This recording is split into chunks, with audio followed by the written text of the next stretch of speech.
Good morning, my dreamers, my goal setters, and my achievers. And yes, you guys are all three. Because if you have a dream, you can definitely set goals and you can definitely achieve that dream. If this is your first time here, welcome to my channel. I'm so happy to have you here. But if you are returning, thank you for stopping by again. Hopefully, there is some good information that you are seeking and looking for today. So, today I wanted to go ahead and, of course, introduce myself as always.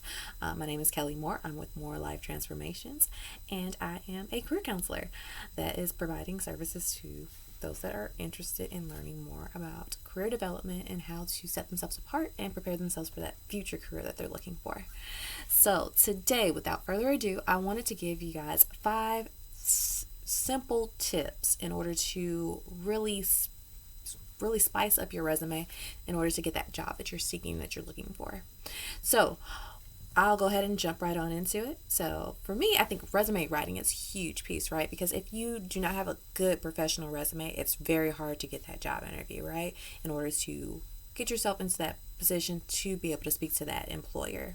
It's the very first step in the job searching process, right? Like shooting your resume all to potential employers. So the first step when developing a resume is to determine what format you are interested in utilizing. There are several formats that you can use. The first one, which is the most popular, is chronological. Which chronological just means that it's in order based off of your most recent jobs. So if you're currently employed, that job goes first, and then the job that you had right before that one, and so forth. And so that's what really is the formatting for that. So you're really focusing in on your employment and your experience. So great for those that are in a profession that they have been in for a while and that they're seeking to continue to be in. Also, it just kind of shows like if you climbed the ladder, if you've done things that have been successful within the field. So really, really great for those that have already entered into the field that they're interested in and they're just continuing into that field. The next type of resume that I want to present is functional resume. So this is great for those that are job seekers, that are wanting to do something different, or there have been any gaps in your resume. I know for myself, I shared before, I'm a military spouse, so for me, functional resume made sense at times because if I had gaps in my resume, I was able to show like exactly, what my skill set was versus, okay, I'm really highlighting the fact that I haven't had a job for a couple of months or a couple of years. And of course, if you're able to highlight your skills versus that gap in your employment, you're more likely to get in front of that person to talk about why those gaps might have been there. And then the last type of resume is a combination. And this basically combines the both worlds together. A lot of times when I see this type of resume, you'll see that they'll outline their skills before they go into their actual job descriptions, and it's, balancing the two out. And talking about resume development, I definitely think that it's important to try to make sure that it's only one page. Unless, let's say, for instance, you were like a CEO of a company or something like that. But again, you want to make sure that it's short, concise, and to the point. And I think that goes across any format that you utilize because a lot of times they're only spending about 6 seconds looking at your resume. So make sure that you are doing those things in order to help yourself to get noticed versus them feeling like, okay, this is 30 pages. I don't have time. I feel overwhelmed just even looking at it. Make sure that you look at your resume as you're giving them appetizers and not full course meals, right? You want that interview to be the full course meal where they're like, oh, I got a little sample of who you are. I want to bring you in to talk to you more about this. Next, we're going to go over layout, which is huge. So this is the second part of like really creating that perfect resume.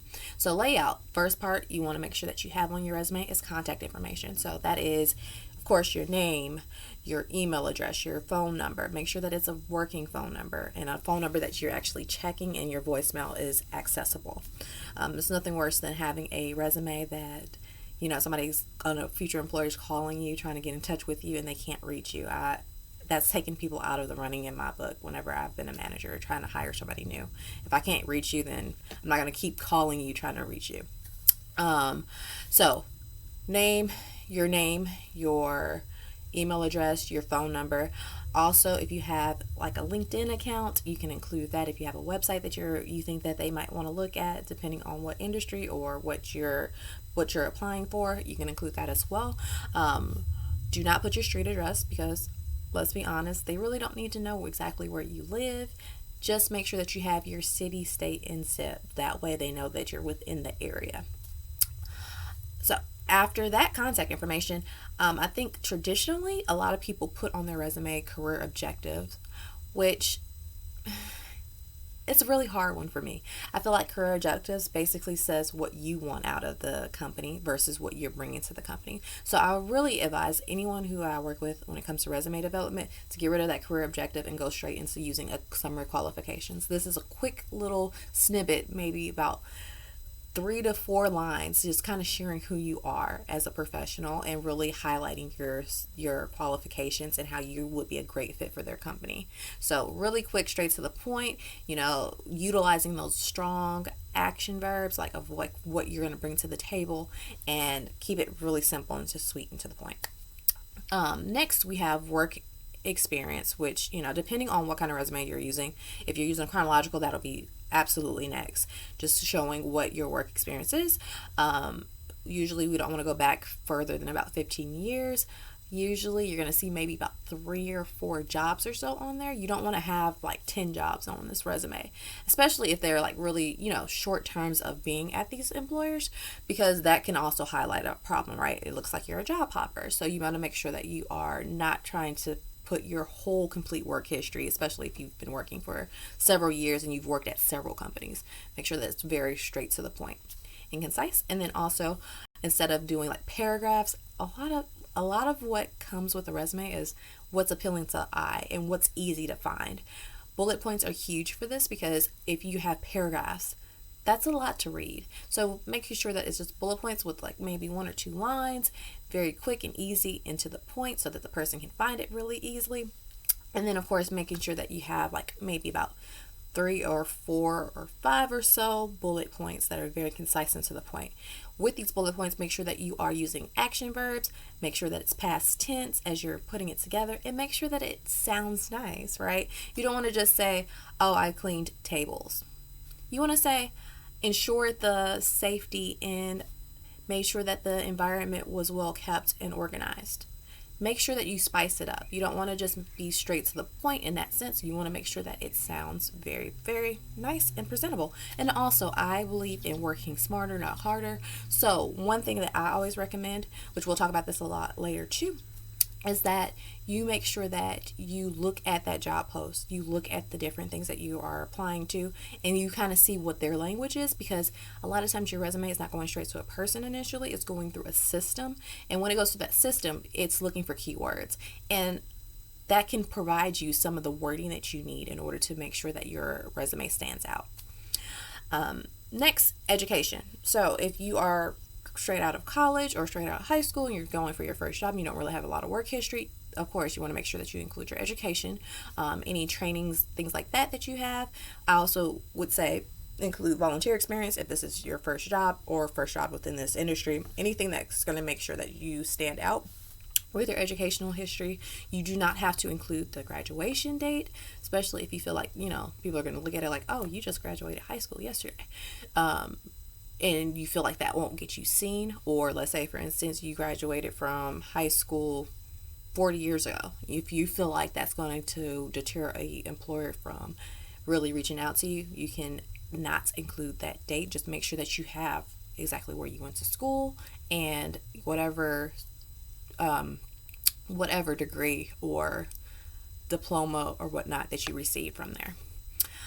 Next, we will look at skills. So you want to include skills. Skills can kind of bounce around on the resume. It can be at the bottom or it can be higher at the top, depending on what kind of resume you're using. If you're using a functional resume, you want it to be higher up on this list.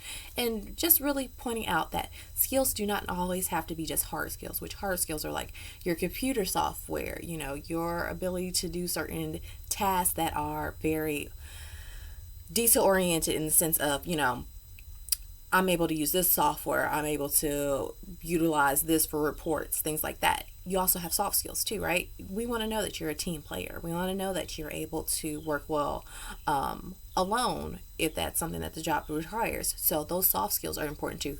Yet you're a good communicator, right? If you're able to communicate and you're a quick learner, those are all great skills that, translate well. And even if you don't have that software training, that's something that you can learn how to do, right? So make sure that you don't ignore those soft skills at all. And then also, if you have any publications or certifications, things like that, put those things on your resume if it's pertaining to the job, right?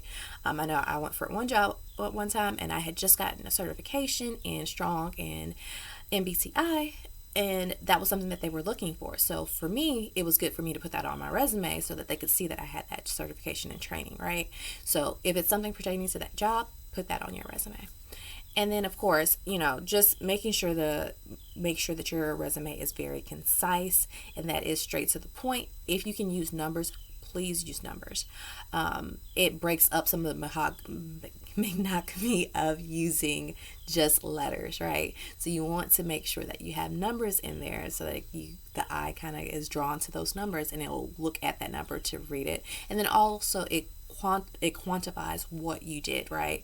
So if you're able to say, like, I increased sales by 50%, that's something that an employer would definitely look at and just like, oh, what did you do? They want to bring you in so that they can talk to you about how did you do that and how you can do that for their company. So those numbers are huge.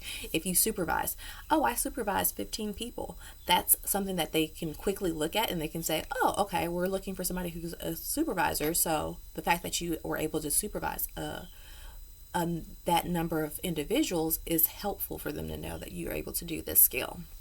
And then also, my next tip is making sure that you tailor your resume, right? You want to tailor it for the industry. So if you're applying to customer service as well as nursing positions, because you're like, oh, I don't know which way I want to go, but I have experience in both. Make sure that the resume is specifically for that industry.